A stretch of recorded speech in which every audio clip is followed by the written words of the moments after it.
Hey guys, welcome to another episode of PlayStation Pursuit. I know what you're thinking. Why is the backdrop different? We just changed up the backdrop for PlayStation Pursuit. Now it looks like this. Well, like I said, it was a work in progress, and that progress made its way into a totally different room. So this is the new PlayStation Pursuit backdrop. I believe this is going to stay pretty much the same, except for filling up from here on out. So fingers crossed. But I mentioned a couple episodes of Sprite Lovers ago that there was some issues with things going on, right, to make changes, sell some of my collection and everything. So this is all related to that. And I think if the keen viewers out there pay attention to little details here and there, you probably can figure out what's going on.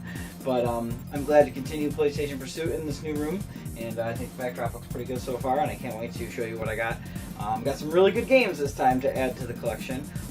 These are actually part 2 of the Lakeaway layaway games that my friend Chris Lake let me purchase off of him all at once. So it was really nice to let me take what I need and then just pay off in little increments. So this is the second half of that, and there's quite a bit in the second half of these games, so there's going to be no PlayStation favorites this episode. So I apologize if you look forward to seeing some recommendations.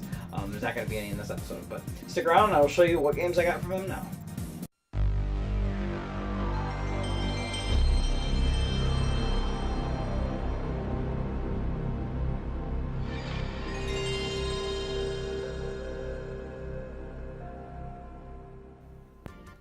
Okay, so like I said, there's quite a list of games, so I'm just going to go through. I'm saving the best for later in the video, but I'm going to go through. There's a good mix of some common titles, some games I may have had on other platforms and didn't have on the PS1, now I have that version. But I played a lot of these. It was just nice to be able to pick out games I needed, whether they were common junk or slightly better titles. So, first couple games, I have one of many of the fishing games available for PS1. This is Action Bass, so I don't know what separates this one, although it's put out by Take-Two Interactive, which makes it Grand Theft Auto, so pretty interesting. Early on, Take-Two was making fishing games, or publishing them anyway. This one's cool. It's Advanced Dungeons & Dragons Iron and Blood. It says the dark side of 3D fighting, so it's a 3D fighter related to the Dungeons & Dragons franchise, so I thought that was pretty cool. You might hear Argo barking downstairs. I apologize if that comes through the video, but he's a loudmouth. The next one is I don't think it's fully edutainment, but it seems like an edutainment type game, and that is Bob the Builder, Can We Fix It? That was a popular kids franchise back in the PS1 era. We got that game. And then I have one Casper the Ghost game for the PlayStation, maybe based off the movie if I remember correctly. And this looks like it's just based off the license. It's Casper Friends Around the World is the name of this one. So, second Casper game, I think only other Casper game for the PlayStation 1. Okay, continuing onward. This is a game in a popular PlayStation franchise I've talked about before, but this is when Mario Party became successful on the Nintendo 64. There was a lot of mini-game compilation, party game clones that came out, and this was Crash Bandicoot's called Crash Bash. I played a demo back in the day, and I remember thinking it was a shameless clone, but maybe now all this time has passed, it might be a really fun multiplayer game, so I'm glad to be able to check that out. This is a game I already have counted towards the collection, but I got it in a 2-pack with the first and second game, but I now have the standalone game as well, and that is Driver 2. The Wheelman is back. I don't think that's a subtitle, because the first one was Driver, You Are the Wheelman, but still, anyway, pretty interesting to see that on the front cover. This is cool. It's a 2-disc, I believe it's a Resident Evil clone. It's Evil Dead, Hail to the King. So it's pretty cool. It's got a 2-disc. I'm not going to open it now because I'll probably break it or drop it. But it's a 2-disc case. And it does look like a pre-rendered backgrounds Resident Evil clone style game. So pretty cool to have that in the collection. And then basically just a video game version of the board game, The Game of Life. So pretty cool to have that. Another common out of the way. Speaking of commons, you wouldn't really have commons if you didn't count the Madden games. This is Madden 2000. It's in a generic CD case, so I'll just have to replace the case, but it's got the back art and everything, so even though the case needs to be replaced, it's still in good shape, otherwise disc is in good shape. So glad to get, well, I don't know if glad to get another Madden, but another Madden that I didn't have. And then this is pretty cool, Mortal Kombat 4, which was okay. I played it back in the day on N64 and Dreamcast, and it's not as good as the other Mortal Kombats, but I kind of have some fond memories of playing it. And I never played the PlayStation version, so besides being a little chunkier looking, from being on the PlayStation hardware, I'm sure it plays pretty much the same, and interested to hear what the soundtrack is like and stuff. But I always like the soundtrack in most of the Mortal Kombat games. They're pretty cool, except for the new Mortal Kombat, not X, but the one that came out on 360 and PS3. Amazing game, one of my favorite, if not my favorite, Mortal Kombats of all time. But the music was a huge disappointment to me. Very generic Hollywood sounding music, and not a memorable video game soundtrack. The last three here, one is in a series. I have a few of them on the PlayStation when they kind of did a retro revival of Atari franchises, but they did them in 3D graphics and everything. I have a few of them. I have Breakout and what's the other one I have? Pong. But this was Q*bert's revival, and it's cool because it plays pretty much just like the old arcade classic. It has polygonal graphics, and it throws. One thing that's cool about these games are they throw little like twists and upgrades to certain modes and stuff on each of these games. So I'm sure there's more on here than just the plain Q*bert playstyle. But I didn't hear any bad things about this game, so I'm excited to see if it's as good as some of the other ones that I have played, because I really liked that series during the PS1 era when they brought it back. The only one I didn't like, and I don't know if I have it, I can't remember, is Centipede. That one wasn't that good when I played it. I played the Dreamcast version, which was even better graphics. So anyway, this looks really fun. It's a racing game called RC Revenge. It looks a little more arcadey RC car and not like a sim, you know, like you're actually controlling remote control cars. Like I have that game RC Day Go, which is more like that. And this is more in the vein of Revolt, if anybody's ever played that game. Not Revolt, one word, but Revolt. Separated, I think, with a lightning bolt. But pretty fun. Seems like a pretty cool little arcade game. It has a split screen and everything like that. So looking forward to checking that one out. And then this is a fantastic game. I love this game on the Dreamcast, and the N64 port was really good too. And I even played it on 3DS, but it didn't have the number 2 in the title. And that is Rayman 2: The Great Escape. And from what I could tell, I looked at videos long before I actually got it, and it actually looks like it still pushes the PS1, even though it's going to be the worst graphics of all three. It's still a fantastic 3D platformer on the platform. So, and it has great sound design and everything too, and the art style, I think, lends itself to simpler graphics. So I think it'll look really cool. So glad to have that. All right, we're halfway there. I'm gonna take a quick breather, recollect my thoughts, and then we'll continue. Okay, let's see what else Chris Lake had for me. First one is Scooby-Doo and the Cyber Chase. I've never played this one. Looks to me like there's some mini games. I don't know if it's a Mario Party clone, but there's definitely a lot of variety in gameplay from what I could see on the back. So I will check that one out eventually. This one I actually already have, so this won't be a number addition to the collection. But I was very happy to find this version.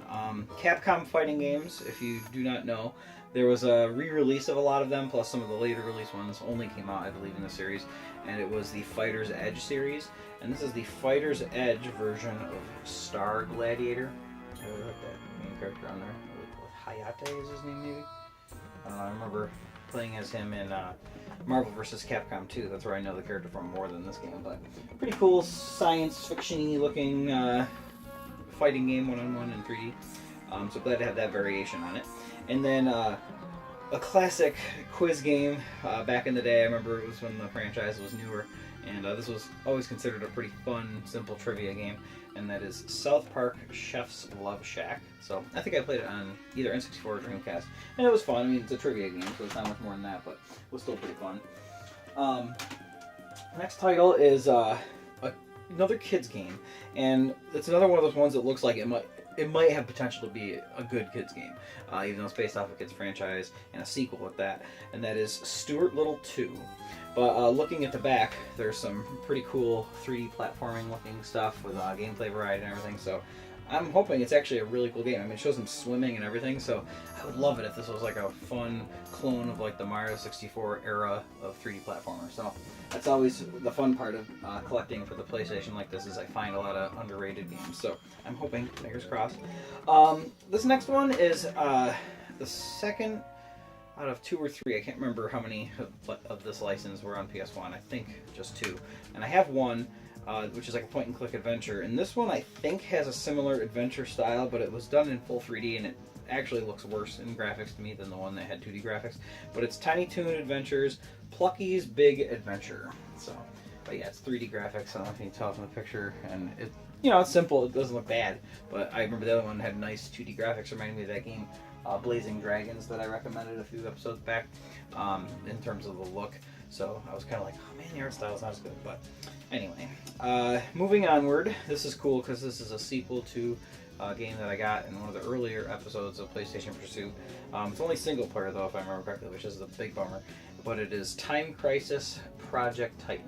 Super fun series. I love Time Crisis, and I've never played this one, so I'm very excited to check out that one. Next two games are wrestling games. WCW Mayhem. Never played this one back in the day. I was more of a Warzone guy, or if I did play WCW, it was on N64.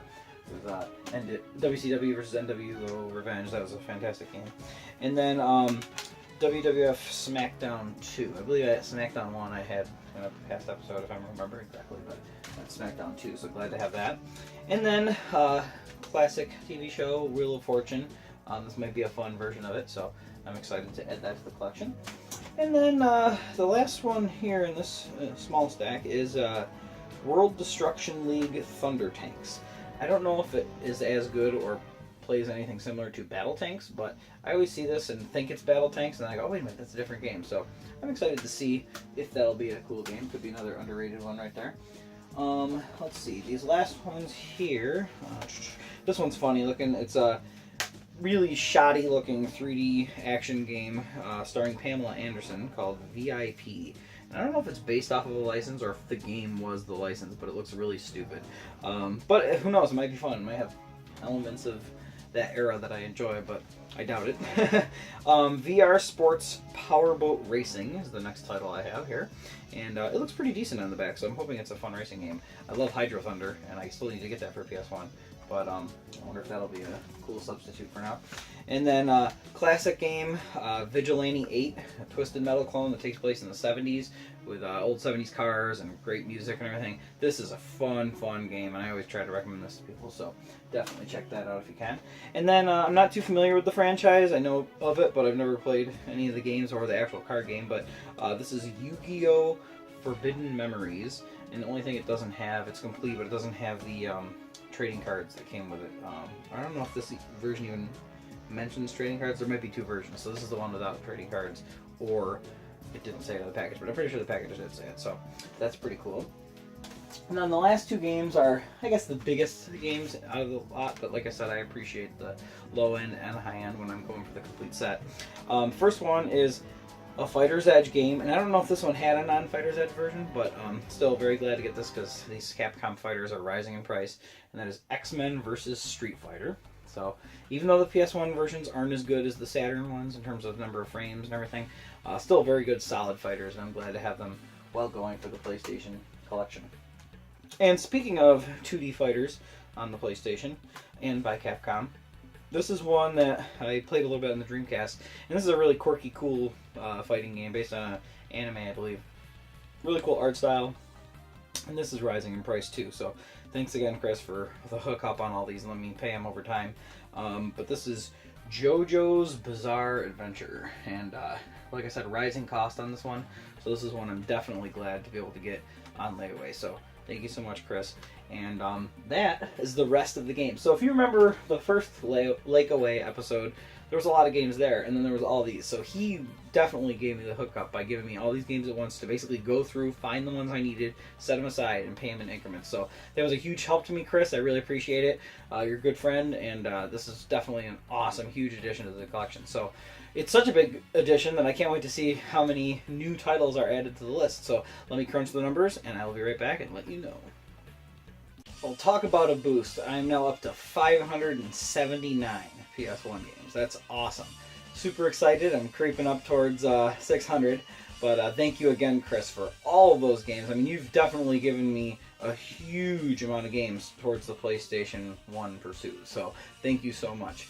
And thanks once again to everybody for watching. Glad to be back. I had a little hiatus there because Retro Game Con and other things going on at my house. Had to take a week off from doing episodes, and I try to keep an episode a week for you guys. So thank you for sticking around and watching, and as always, I look forward to seeing you guys on the next episode. Feel free to comment, like, subscribe, and let me know some of your favorite recommendations. Hopefully some of them will cross and we'll be able to talk about some of the ones that you guys like in the future. Thanks for watching. Take care.